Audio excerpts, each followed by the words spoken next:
안녕하십니까. 수요일 아침 여수 MBC 뉴스투데이입니다. 무죄임에도 억울하게 옥살이를 한 피고인에게 법원은 형사보상금을 지급하고 있는데요.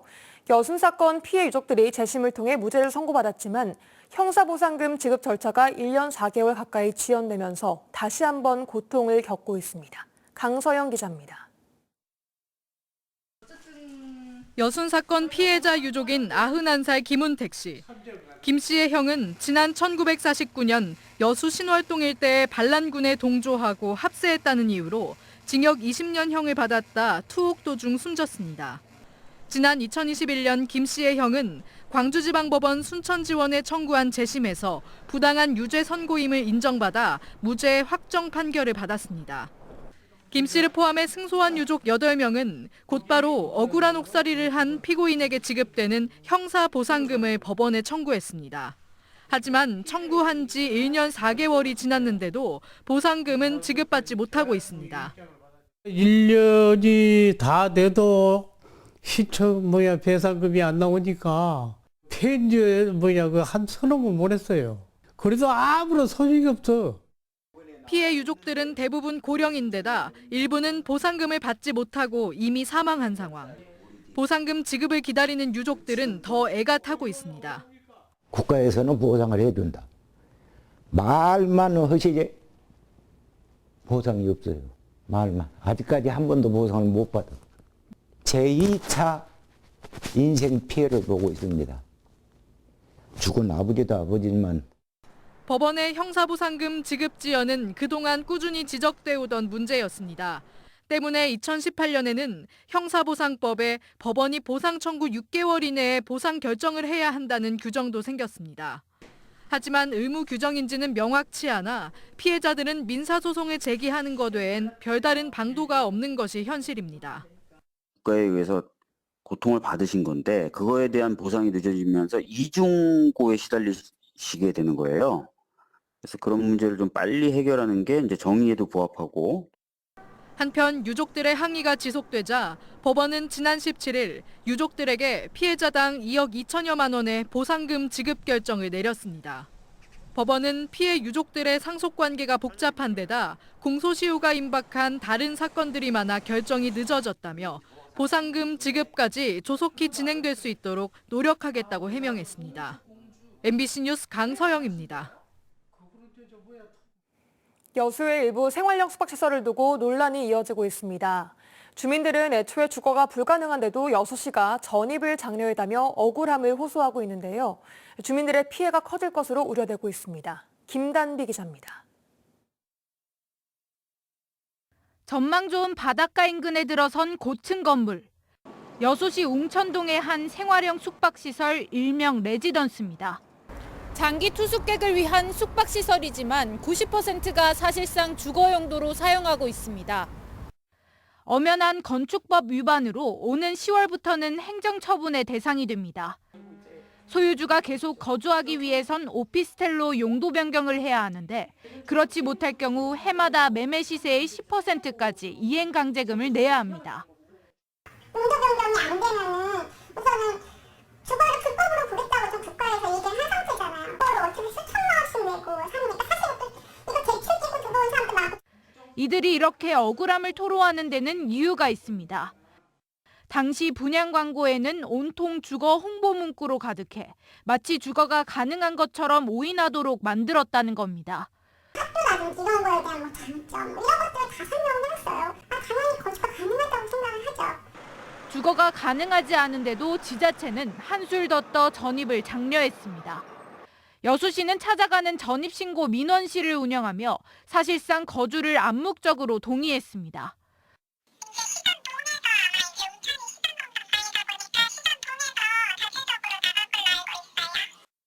또 숙박시설이 기본적으로 갖춰야 할 안내 데스크도 없는데 숙박시설로 사용 승인을 내주기도 했습니다.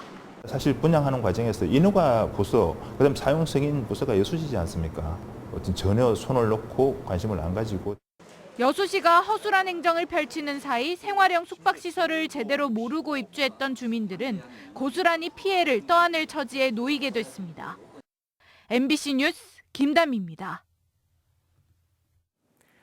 순천시가 올해 정원박람회 이후 수립할 2040 도시계획에 세계적인 환경수도 독일 프라이부르크 사례를 적극 반영시키기로 했습니다.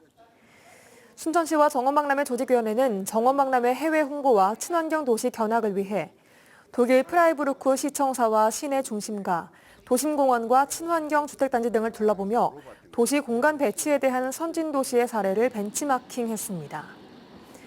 순천시는 특히 프라이부르크 미래연구소를 방문해 대중교통과 자전거, 보행자 중심의 도시계획과 탄소 중립 실천을 위한 에너지 자립 정책 등에 대한 설명을 듣고 순천시 도시계획에 접목하기 위한 구체적인 방안을 모색했습니다. 전남 도립미술관이 2023 순천만 국제 정원박람회를 기념해 오는 6월 4일까지 시의 정원전을 개최합니다. 이번 전시는 예향 전남의 특성을 담아 동시대 미술과 문학이 만나는 기획으로 이메리 안유리 작가의 미술작품, 전남 지역의 소설가 정지아와 대만 미술작가 리밍에이의 공동 창작 작품 등을 만날 수 있습니다.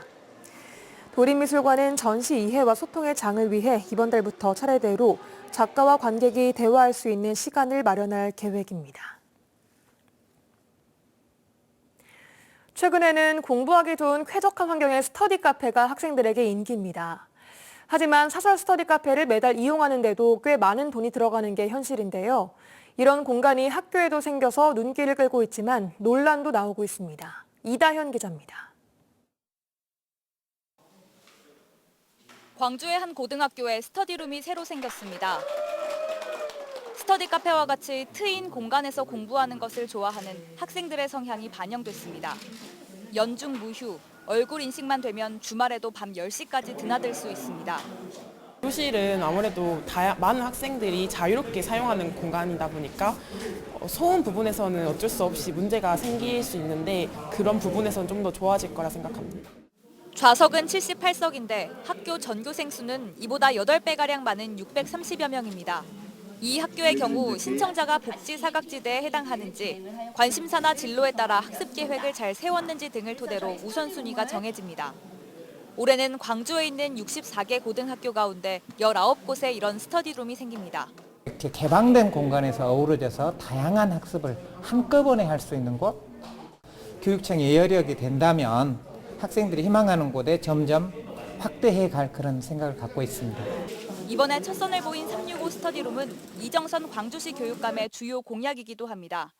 이 교육감은 다양성을 품은 실력 광주를 교육 목표로 삼고 이를 위한 7가지 과제를 정했는데 이 가운데 하나가 바로 365 스터디룸입니다. 다양성이란 전제가 깔려 있지만 일각에선 성적 줄 세우기에 대한 우려를 내놓기도 합니다. 토론할 수 있는 방을 만들었다고는 합니다만은 그래도 대다수는 결국은 앉아가지고 책만 들여다보게 혼자 공부하는 그런 학업적 성적 등수 잘 나오는 학생들을 위한 공간이 되지 않겠느냐. 학교에 처음으로 만들어진 스터디룸이 앞으로 광주 교육에 어떤 변화를 주게 될지가 관건입니다. MBC 뉴스 이다현입니다. 올해 순천 지역 단성 남녀중학교를 남녀공학으로 개편하는 방안이 추진됩니다. 전라남도교육청은 멀리 떨어진 단성중학교에 배치돼 통학에 어려움을 겪는다는 학생과 학부모의 민원이 꾸준히 제기됨에 따라 순천 여중과 순천 이수중, 순천 동산 여중을 대상으로 남녀공학으로 전환을 추진하겠다고 밝혔습니다.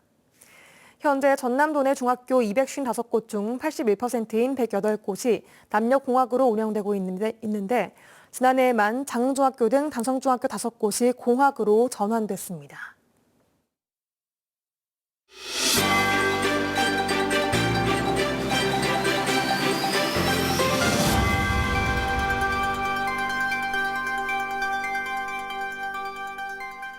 바나나 생산지 하면 필리핀 같은 열대기후 국가가 먼저 떠오르실 겁니다. 최근 기후변화 영향으로 전남 남해안 인근에서도 바나나 재배에 성공해 기술 보급을 눈앞에 두고 있습니다. 유민호 기자입니다. 대형 온실안, 길이 6m에 달하는 바나나 나무가 줄지어 서 있습니다. 나무마다 녹색빛 도는 바나나 열매가 탐스럽게 열려 수확을 앞두고 있습니다. 광양시가 농가 소득원을 찾기 위해 아열대 작물인 바나나 시험 재배를 시작한 건 2년 전. 두 번째 수확을 한 건데 이번 겨울이 추웠던 만큼 악조건에서 재배 가능성을 확인한 겁니다. 낮은 온도에서도 바나나를 재배하면서 이제 앞으로 온도가 혹서기가 오든지 더욱 더워지든지 추워지든지 하더라도 시설 내부에서는 건강한 바나나를 지속적으로 생산할 수 있도록 열매를 따서 바로 먹을 수 있을 정도로 농약도 쓰지 않았습니다. 나무에서 충분히 자란 뒤 수확하기 때문에 수입 바나나보다 찰기가 있고 단맛이 더 도는 게 특징입니다. 이번 달 2차례에 걸쳐 지역 내 로컬 푸드 매장에서 판매가 이뤄질 계획입니다. 숙성이 덜 된 상태로 들어오는 수입산 바나나에 비해서 과육이 단단하고 신선해서 조기에 판매 완료되었습니다. 겨울이 따뜻해지면서 전남 지역 아열대 작물 영토가 점점 확장하고 있습니다. 지난해 아열대 작물 재배 면적은 125.2헥타르로 3년 전보다 약 43헥타르 증가했습니다. 바나나도 해남을 비롯한 6개 지자체 농가에서 재배에 나서 생산량이 늘어날 전망입니다. 광양시는 바나나 재배에 관심을 보인 시설 농가를 대상으로 기술 보급에 힘쓸 계획입니다. MBC 뉴스 유민호입니다. 무안에서 산업단지 개발 사업이 주민들 모르게 진행돼 논란이 일고 있습니다. 뒤늦게 사실을 알게 된 주민들은 조상 대대로 살아온 터전을 잃을 수 있다는 걱정에 잠 못 이루고 있습니다. 문현철 기자가 보도합니다. 낮게 구릉진 농지가 펼쳐지고 곳곳에 수백 년을 이어온 마을들이 자리 잡고 있습니다. 아무 걱정 없이 평온했던 농촌 마을이 뜬금없는 산업단지 개발 소식에 들끓고 있습니다. 이 일대 91만여 제곱미터가 산업단지 개발 부지로 편입된 사실이 뒤늦게 알려졌습니다. 무안군은 2년 전 예정지를 결정해 타당성 조사 용역, 입주 의향 기업 조사 등을 진행하면서도 해당 주민에는 비밀로 붙였습니다. 날벼락 같은 소식에 주민들은 농지와 축사가 산단 부지로 편입되면 당장 먹고 살 문제가 걱정이라고 하소연하고 있습니다. 보상받은 금액으로 다른 데 가서 대토가 불가능합니다. 그래서 절대적으로 반대를 한 입장입니다. 인근의 공장들이 들어서면 마을과 주변 환경도 나빠질 수밖에 없다며 대대로 살아온 터전을 가만두라고 반발하고 있습니다. 공해가 싹 날라온다고 생각해요. 그러면 우리는 아무래도 그 생명에 지장을 주지 않을까 그거 염려됩니다. 뒤늦게 주민 설명에 나선 무안군은 생계대책 마련과 환경 피해 예방에 노력하겠다는 원론적인 입장만 밝히고 있습니다. 저희가 각종 사업들을 추진하면서 그것과 연계된 이주민들의 대책으로 쓸 수 있는 이런 것들을 좀 같이 담아서 갈 거고요. 무안군은 다음 달 시행사인 전남개발공사와 MOU를 체결하고 2025년 상반기 착공을 목표로 산단 개발 사업을 추진하고 있습니다. 지역 성장을 이끌 산단이라고 홍보하고 있지만 개발 피해는 고스란히 주민이 떠안아야 하는 몫이 되어버렸습니다.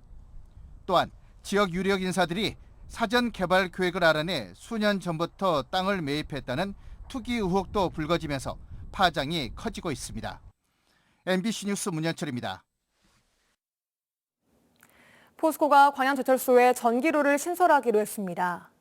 포스코는 전기이사회에서 제철소에 6천억 원을 투자해 연간 250만 톤의 쇳물을 만들 수 있는 전기로를 신설하는 안건을 의결했습니다.